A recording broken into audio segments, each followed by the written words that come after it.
black coffee. This is the Kavoya Coffee Podcasting Network. Coffee people talking to coffee people about coffee and things coffee adjacent.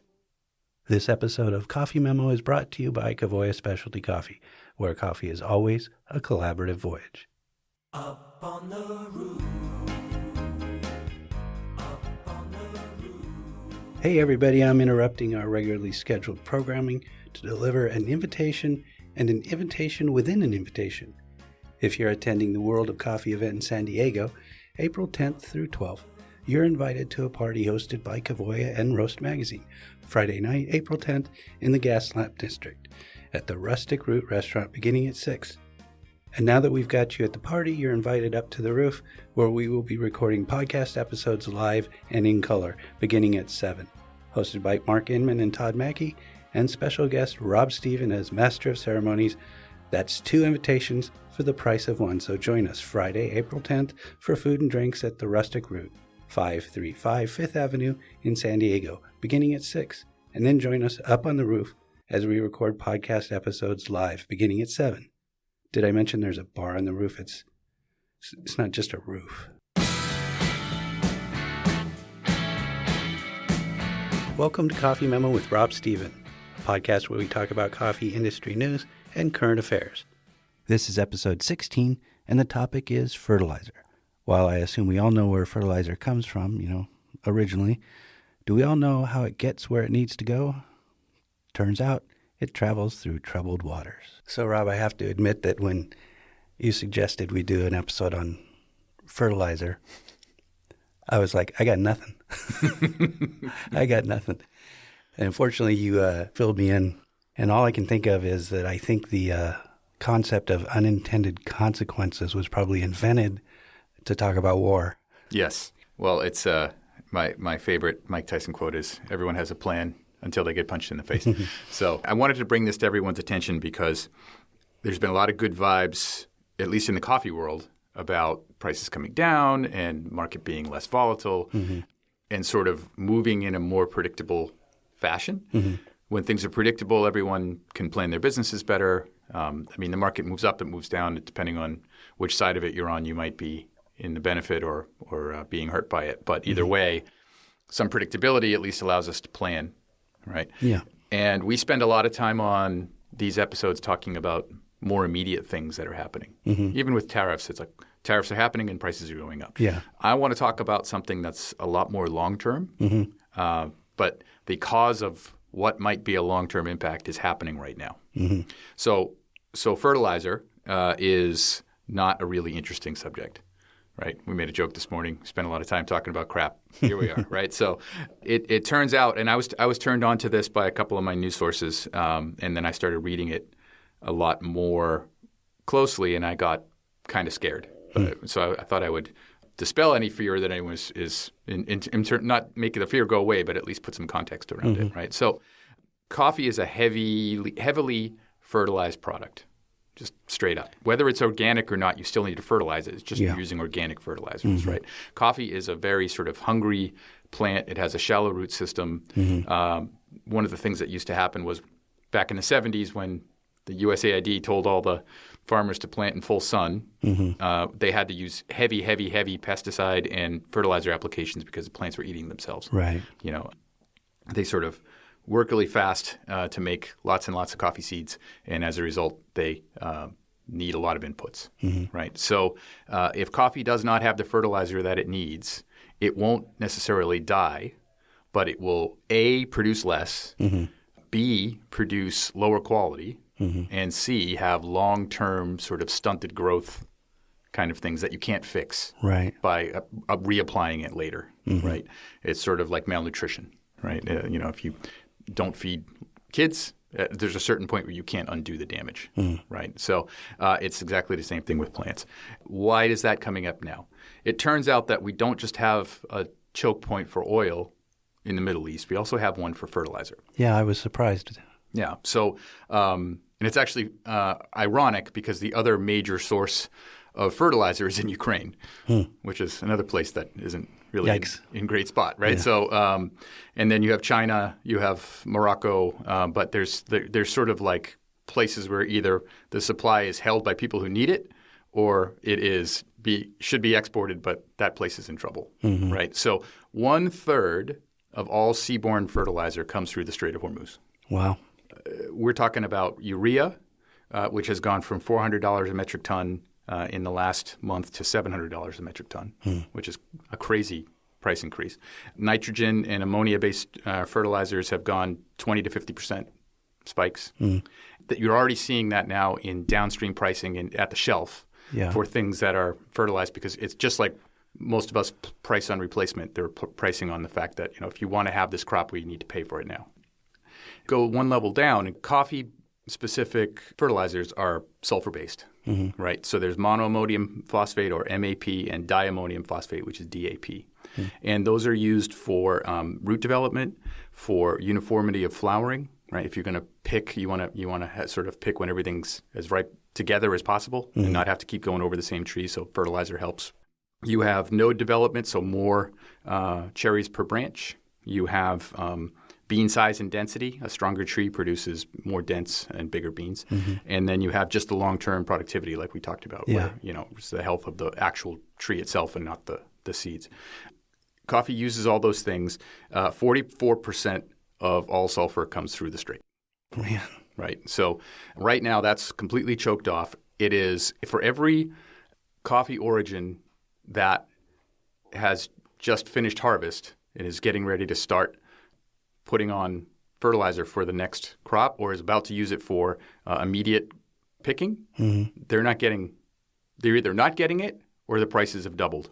Yeah. So what's the shelf life? Do people have stocked up fertilizer? Well, that's a good question, right?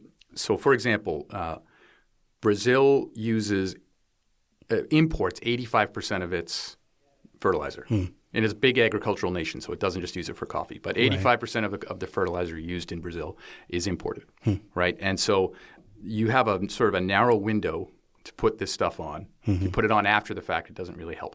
Yeah. Right. So it's really a timing issue. It's like what crops need fertilizer that either the price is too expensive or it can't get it. Right. Now, if you're well capitalized and you've got stockpiles, you can do that, but you're going to burn through them, and then you're going to have to replace them with something that's more expensive. So that's going to make your price go up. If you aren't well capitalized and you're buying fertilizer hand to mouth, then and you can't afford it, then you're not going to use it. Right. So the question is, who will be in camp A and who will be in camp B? Right. There is a door number 3, which is to go organic, but that's mostly sort of a non-starter, just because it's going to result in a long time to get certified, an immediate drop in production, and even the alternatives are getting more expensive because people are using those as well. Right. So I don't think we'll see a large scale move over to organic as a result of this. So this is the problem, is we're sitting here now with a world that is highly dependent on food and food production, lots of places that are food insecure.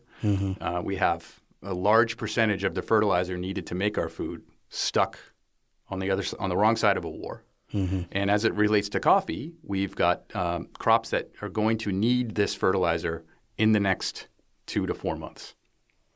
That's the horizon? Yeah, and if they don't have it on time, we will see downstream impacts that could last for years, right? So let's talk about something like Brazil. If Brazil was not to receive, again, they import 85% of their fertilizer. If they were not to had to make choices of, not being able to use the fertilizers they need, that would have no impact on the crop that they're about to harvest.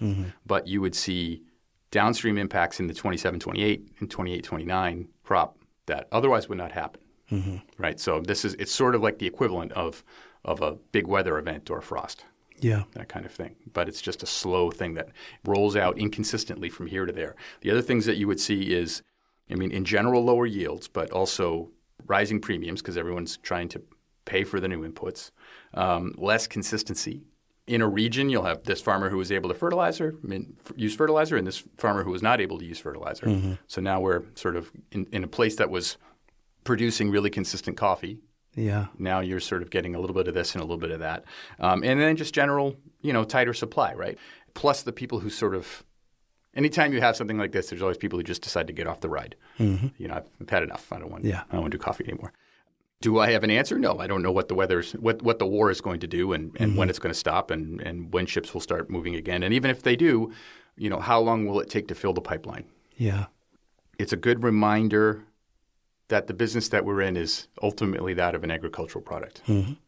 So we talk about supply, we talk about demand, we talk about currencies, we talk about weather, we talk about but at the end of the day, it's a plant, and a plant needs nutrients. Yeah. This sort of pullback, almost like a Hitchcock kind of it's like, wow, we're so busy looking at these small things. Sometimes it's worth looking at the really big things. Has the market begun to internalize this information yet? It doesn't seem like it has. I don't think so. I think that you've got a lot of the sort of people who are looking at a deeper horizon are talking about this, but the people who are trading on the day-to-day are not, right? Because it is not – the market went down today, right? Today's March 30th. Went down quite a bit, actually, and it was it's probably a pretty good trading day for roasters. So that isn't something that would give you a sort of the impact that, we're having a bull event as a result of this. I don't think this is a very, very, very slow-moving train wreck, right? This is the kind of thing that we're talking about the impact a year from now, 2 years from now, a little earlier on some origins, a little later on others, and also depending on the level of capitalization that people have and things like that. It's the kind of thing that makes you step back and go, if I have a long-term business, I need to have a long-term time horizon.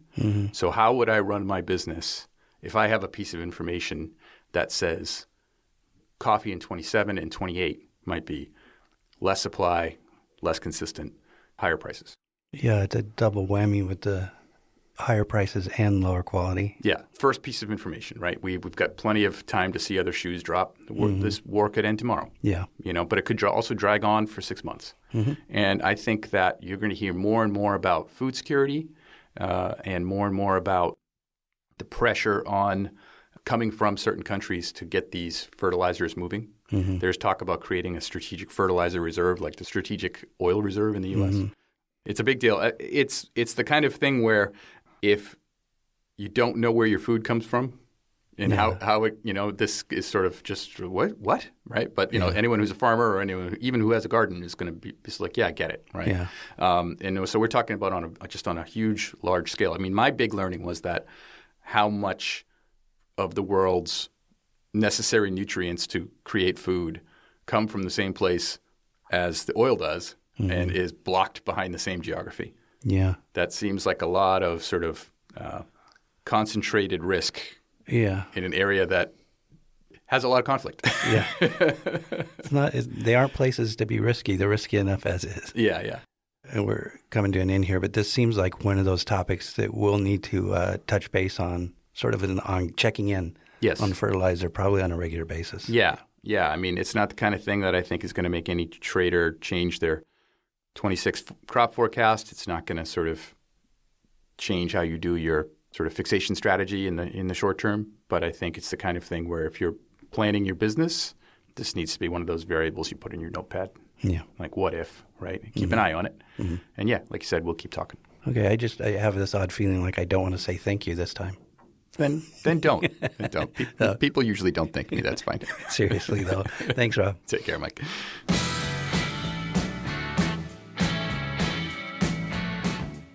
You've been listening to Coffee Memo with Rob Stephen, part of the Kavoya Coffee Podcasting Network, where the executive producer is me, Mike Ferguson.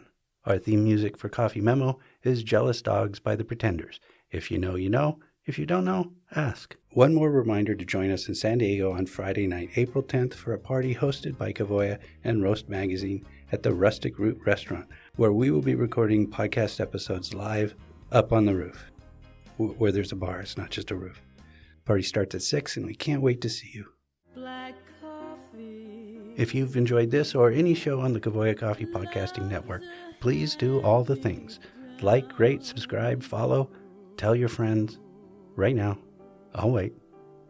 You'll find a link to our short listener survey in the show notes. And if you haven't already, please take the survey. Please, I'm begging. Finally, remember 2 things. You can always email me with thoughts, questions, ideas, and recipes at mike.ferguson@kavoya.com. And Black Coffee is performed by the one and only Ella Fitzgerald.